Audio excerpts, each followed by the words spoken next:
Hello everyone, कैसे हैं आप सभी लोग। होपफुली एकदम बढ़िया, एकदम मस्त होंगे, है ना, हमेशा की तरह। चलिए आज देखेंगे, अगर आप किसी भी तरह के रिलेशनशिप में चल रहे हैं इस टाइम पर, कोई भी रिलेशनशिप है ना, जैसे प्यार मोहब्बत वाला या और भी कोई रिलेशनशिप है, जैसे दोस्ती वाला या और भी जैसे रिलेशनशिप होते हैं, उनमें अगर किसी तरह के रिलेशनशिप में आप लोग चल रहे हैं और बीच में आ रही है कठिनाइयाँ आप दोनों के बीच में, तो आज हम देखेंगे आपके और आपके पार्टनर के बीच में क्या ऐसी परेशानी है जिस कारण से मतभेद बन रहे हैं या फिर किसी भी तरीके की परेशानी आपको इस रिश्ते में देखने में आ रही है। चलिए देख लेते हैं।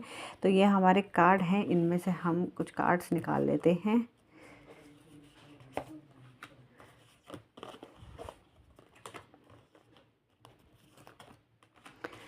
ये 3 कार्ड हमने निकाल लिए, ठीक है। एक सेकंड रुको, मैं इन कार्ड्स को हटा देती हूँ जिससे कि ये मिक्स ना हो यहाँ पर, है ना।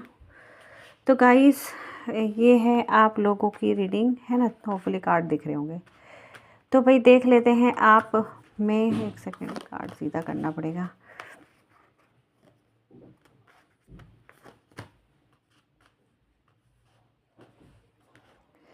देखो, आप दोनों के बीच में ना मतभेद का कारण यह है, आप एक ऐसे इंसान है जो अपनी ज़िंदगी में एक नई ज़िंदगी चाह रहे हैं ना, कुछ नया करना चाह रहे हैं। आप चाह रहे रिलेशनशिप बहुत अच्छा रहे, रिलेशनशिप बहुत स्ट्रॉन्ग तरीके से आगे बढ़े, कमिटमेंट हो सकता है आप चाह रहे हैं यहाँ पर अपने पार्टनर की तरफ से। और वहीं अगर आपके पार्टनर को देखो तो आपके पार्टनर जो है वो पीछे की बातों को ज़्यादा लेकर बैठते हैं, बातों का पीछा नहीं छोड़ते हैं।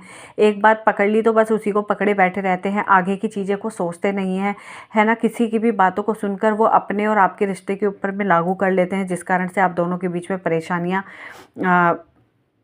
का कारण है, परेशानियां बढ़ रही हैं। इसके अलावा जो मेन कारण है परेशानी का वो ये है कि आपके पार्टनर इस टाइम पर रिलेशनशिप के बारे में ना सोचकर, रिलेशनशिप को आगे बढ़ाने के बारे में ना सोचकर, सिर्फ एक करियर के पॉइंट ऑफ व्यू से देख रहे हैं, करियर को ज़्यादा फोकस कर रहे हैं। इस टाइम पर उनका फोकस आपकी तरफ बहुत ज़्यादा नहीं है, अपने करियर की तरफ बहुत ज़्यादा फोकस है ना। उनको ऐसा लगता है कि बस उनके अंदर बहुत ज़्यादा पोटेंशियल है और वो अपने कार्य को बहुत अच्छी तरीके से कर सकते हैं।